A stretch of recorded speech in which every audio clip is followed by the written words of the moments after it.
Recipe ആയിട്ടാണ് വന്നിരിക്കുന്നത്. റാഗി വെച്ചിട്ടുള്ള ഇഡ്ലിയുടെയും ദോശയുടെയും റെസിപ്പിയാണ്.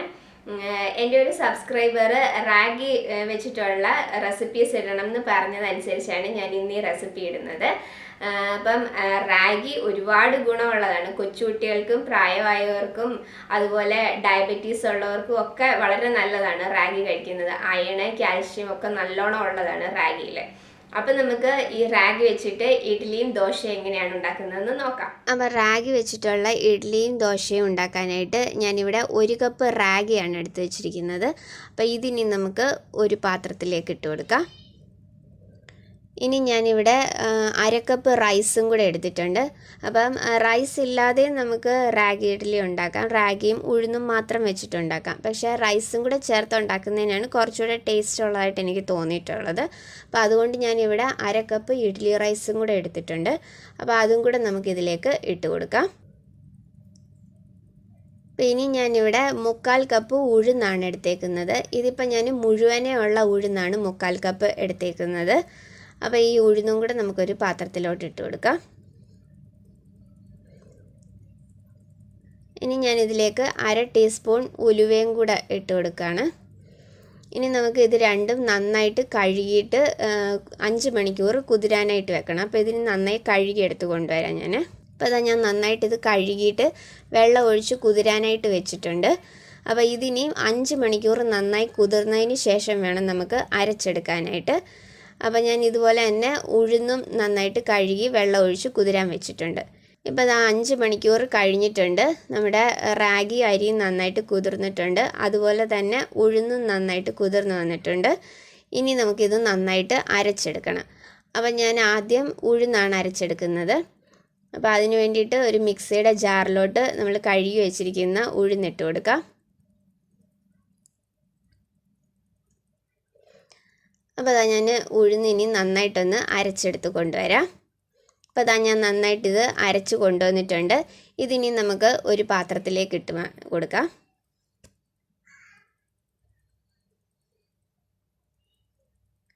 അപ്പോൾ ഞാൻ ഉഴുന്നൊരു പാത്രത്തിലോട്ട് മാറ്റിയിട്ടുണ്ട്. ഇനി അതേ ജാറിൽ തന്നെ, അത് കഴുകുമൊന്നും വേണ്ട, അതിൽ തന്നെ നമുക്ക് അരിയും കൂടെ നന്നായിട്ട് ഒന്ന് അരച്ചെടുത്ത് കൊണ്ടുവരാം. അപ്പോൾ അരിയും റാഗിയും കൂടെ അതിലേക്ക് ഇട്ട് കൊടുത്തിട്ടുണ്ട്. ഒരുപാട് വെള്ളം ഒഴിക്കേണ്ട, കുറച്ച് വെള്ളം ഒഴിച്ച് അതും കൂടെ നന്നായിട്ട് അരച്ചെടുത്ത് കൊണ്ടുവരാം. ഇപ്പോൾ അതാ ഞാൻ അരിയും റാഗിയും കൂടെ നന്നായിട്ട് അരച്ച് കൊണ്ടുവന്നിട്ടുണ്ട്. അപ്പോൾ ഇതും കൂടെ നമുക്ക് ആ ഉഴുന്ന് ഒഴിച്ച് വെച്ചിരിക്കുന്ന പാത്രത്തിലേക്ക് തന്നെ ഒഴിച്ച് വെക്കാം. ഇനി കുറച്ച് വെള്ളവും കൂടെ ഒഴിച്ചിട്ടുണ്ട്. ഇനി നമ്മൾ കൈ നന്നായിട്ട് ക്ലീൻ ചെയ്തിട്ട് കൈ വെച്ച് തന്നെ നല്ലോണം അത് മിക്സ് ചെയ്താൽ മതി. കൈ വെച്ച് തന്നെ നന്നായിട്ട് മിക്സ് ചെയ്തിട്ട് നമുക്കിത് നന്നായിട്ട് പുളിക്കാനായിട്ട് അടച്ചു വയ്ക്കണം. ഇപ്പോൾ ഞാൻ നന്നായിട്ടെല്ലാം മിക്സ് ചെയ്ത് വെച്ചിട്ടുണ്ട്. അപ്പോൾ ഇതിനി നമുക്ക് ഒരു 7-8 മണിക്കൂർ, നമ്മൾ സാധാരണ ഇഡ്ലിക്കും ദോശയ്ക്കും ഒക്കെ മാവ് പുളിക്കാൻ വെക്കുന്നത് പോലെ ഒരു 7-8 മണിക്കൂർ നന്നായിട്ട് പുളിക്കാനായിട്ട് വെക്കണം. അപ്പോൾ നല്ല ചൂട് സമയത്താണെന്നുണ്ടെങ്കിൽ പെട്ടെന്ന് തന്നെ പുളിച്ച് കിട്ടും. ഇപ്പോൾ തണുപ്പ് സമയത്താണെങ്കിൽ അത്ര പെട്ടെന്ന് പുളിച്ച് കിട്ടത്തില്ല, കൂടുതൽ സമയം എടുക്കും. അപ്പോൾ ഇതിനി നമുക്ക് അടച്ച് വെച്ചിട്ട് ഒരു 7-8 മണിക്കൂർ നന്നായിട്ടൊന്ന് പുളിച്ച് വരാനായിട്ട് വയ്ക്കാം. ഇപ്പോൾ ഒരു 8 മണിക്കൂർ കഴിഞ്ഞിട്ടുണ്ട്. ഞാനിപ്പോൾ രാവിലെയാണ് ഇത് മാവ് എടുക്കുന്നത്. അപ്പോൾ അതാ നമ്മുടെ മാവൊക്കെ നന്നായിട്ട് പുളിച്ച് വന്നിട്ടുണ്ട്. കണ്ടോ, നമ്മുടെ മാവൊക്കെ നന്നായിട്ട് പുളിച്ച് വന്നിട്ടുണ്ട്. അപ്പോൾ ഇനി നമുക്ക് ഇതിലേക്ക് ആവശ്യത്തിനുള്ള ഉപ്പും കൂടെ ഇട്ട് കൊടുക്കാം. അപ്പോൾ ഉപ്പും കൂടി ഇട്ടിട്ട് നന്നായിട്ട് ഇതൊന്ന് മിക്സ് ചെയ്തെടുക്കാം. അപ്പോൾ ഇനി നമുക്ക് ഇഡ്ലിയുടെ തട്ടിലേക്ക് ഇത് ഒഴിച്ചു കൊടുക്കണം. അപ്പോൾ ഇഡ്ലി തട്ടിൽ ഒന്ന് എണ്ണ പുരട്ടിയെടുക്കാം. അപ്പോൾ ഞാനിത് എണ്ണ പുരട്ടി എടുത്തിട്ടുണ്ട്. ഇനി ഓരോ തട്ടിലേക്കും കുറച്ച് മാവ് വെച്ച് നമുക്ക് ഒഴിച്ചു കൊടുക്കാം.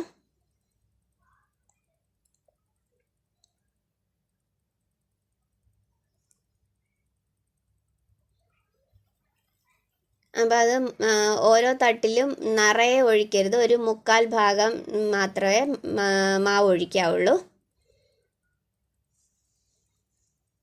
അപ്പോൾ ഞാൻ ഇതുപോലെ തന്നെ അടുത്ത തട്ടിലും കൂടെ ഒന്ന് ഒഴിച്ച് കൊണ്ടുവരാം മാവ്.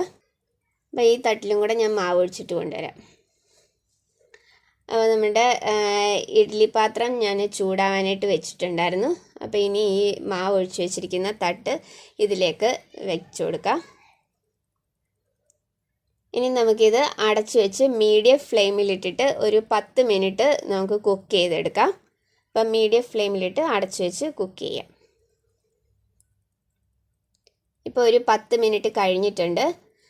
അപ്പം ഞാൻ ഇടയ്ക്ക് ഇത് തുറന്നിട്ട് ഇഡ്ഡലി വെന്തോന്നൊന്ന് കുത്തി നോക്കിയിട്ടുണ്ടായിരുന്നു. അപ്പം നമുക്കിപ്പോൾ ഇഡ്ഡലി വെന്തോന്നൊന്ന് നോക്കാം. അപ്പോൾ ഇതാ നമ്മുടെ ഇഡ്ഡലി നന്നായിട്ട് വെന്തിട്ടുണ്ട്. അപ്പോൾ ഈ സ്റ്റിക്കിൽ ഒട്ടും മാവൊന്നും പരണ്ടിട്ടില്ല. അപ്പോൾ നന്നായിട്ട് വെന്തിട്ടുണ്ട് ഇത്. അപ്പോൾ ഇനി നമുക്ക് ഇത് ഓഫ് ചെയ്തിട്ട് ഈ ഇഡ്ഡലി തട്ടൊന്ന് മാറ്റി വയ്ക്കാം. അപ്പോൾ ഇതിനി നന്നായിട്ട് ചൂട് മാറിയതിന് ശേഷം മാത്രമേ നമുക്ക് ഇഡ്ഡലി ഇളക്കിയെടുക്കാൻ പറ്റുള്ളൂ. ചൂടോട് കൂടിയിട്ട് ഇളക്കുകയാണെങ്കിൽ ഇഡ്ഡലി ശരിക്ക് ഇളകി വരത്തില്ല. അപ്പോൾ അതുകൊണ്ട് നന്നായിട്ട് ചൂട് മാറിയിട്ട് നമുക്ക് ഈ ഇഡ്ഡലി ഇളക്കിയെടുക്കാം. അപ്പോൾ ആ ഇഡ്ഡലിയുടെ ചൂട് മാറുമ്പോഴത്തേക്ക് നമുക്ക് ദോശയും കൂടെ ഉണ്ടാക്കിയെടുക്കാം. അപ്പോൾ അതിന് ഒരു ദോശക്കല്ല് ചൂടാവാൻ വെച്ചിട്ട് അതിലേക്ക് ഞാൻ കുറച്ച് എണ്ണ തേച്ച് കൊടുക്കുകയാണ്. അപ്പോൾ ഇത് ഇരുമ്പിൻ്റെ ദോശക്കല്ലായതുകൊണ്ടാണ് ഞാൻ ഓയിൽ തേച്ച് കൊടുത്തത്. അപ്പോൾ അതേ മാവ് തന്നെ വെച്ചിട്ട് നമുക്ക് ദോശയും കൂടെ ഉണ്ടാക്കാം. അപ്പോൾ കുറച്ച് മാവ് നമുക്ക് ഇതുപോലെ കല്ലിലേക്ക് ഒഴിച്ചൊന്ന് പരത്തി കൊടുക്കാം.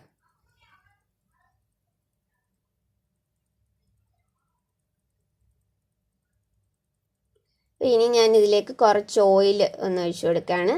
അപ്പോൾ ഓയിലോ നെയ്യോ എന്താ ഇഷ്ടമെന്ന് വെച്ചാൽ അത് ഒഴിച്ചു കൊടുക്കാം. ഇപ്പോൾ ഒരു സൈഡ് മൂത്തിട്ടുണ്ട്, നമുക്കിതൊന്ന് തിരിച്ചിടാം. ഇത് പിന്നെ എല്ലാവർക്കും അറിയാമല്ലോ, ദോശ നമ്മൾ സാധാരണ ഉണ്ടാക്കുന്നത് പോലെ തന്നെ. അപ്പോൾ നമ്മൾ ദോശ റെഡി ആയിട്ടുണ്ട്. അപ്പോൾ നമുക്കിത് എടുക്കാം. അപ്പോൾ ഇതാ നമ്മുടെ ദോശയും റെഡി ആയിട്ടുണ്ട്. അതുപോലെ ഇഡ്ഡലിയുടെയും ചൂട് മാറിയിട്ടുണ്ട്. അപ്പോൾ ഇഡ്ഡലിയും കൂടെ നമുക്ക് ഇളക്കിയെടുക്കാം.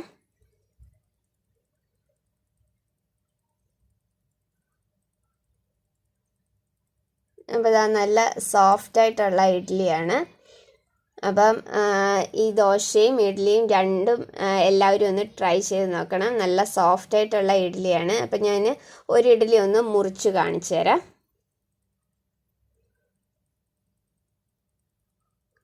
അപ്പോൾ ഇതാക്കാൻ ഉണ്ടാവും, നല്ല സോഫ്റ്റായിട്ടുള്ള ഇഡ്ഡലിയാണ്. കണ്ടോ, നല്ല സോഫ്റ്റാണ് ഈ ഇഡ്ഡലി.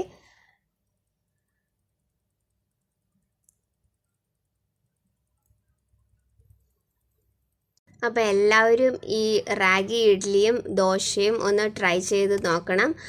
നല്ല ഹെൽത്തി ആയിട്ടുള്ള ഒരു ബ്രേക്ക്ഫാസ്റ്റ് റെസിപ്പിയാണ്. ഇത് ബ്രേക്ക്ഫാസ്റ്റ് ആയിട്ടും ഡിന്നറായിട്ടും കഴിക്കാൻ പറ്റിയതാണ്. നല്ല ഹെൽത്തി ആയിട്ടുള്ള ഒരു റെസിപ്പിയാണ്. അപ്പോൾ എല്ലാവരും ഇതൊന്ന് ട്രൈ ചെയ്ത് നോക്കണം. അപ്പോൾ ഇത് നമുക്ക് സാമ്പാറോ അല്ലെങ്കിൽ സ്പൈസി ആയിട്ടുള്ള ഏതെങ്കിലും ചട്നിയോ കൂട്ടിയിട്ട് കഴിക്കാം. ഞാനിപ്പോൾ ഇവിടെ കുറച്ച് സ്പൈസി ആയിട്ടുള്ള ഒരു തേങ്ങാ ചട്നിയാണ് ഉണ്ടാക്കിയിരിക്കുന്നത്. അപ്പോൾ എല്ലാവരും ഇത് ട്രൈ ചെയ്തിട്ട് നിങ്ങളുടെ അഭിപ്രായം എനിക്ക് കമൻസിലൂടെ അറിയിക്കണം. അപ്പോൾ വീഡിയോ ഇഷ്ടമായിട്ടുണ്ടെങ്കിൽ ലൈക്ക് ചെയ്യാനും ഷെയർ ചെയ്യാനും സബ്സ്ക്രൈബ് ചെയ്യാനും മറക്കല്ലേ. അടുത്ത വീഡിയോയിൽ വേറൊരു റെസിപ്പി ആയിട്ട് കാണാം. താങ്ക്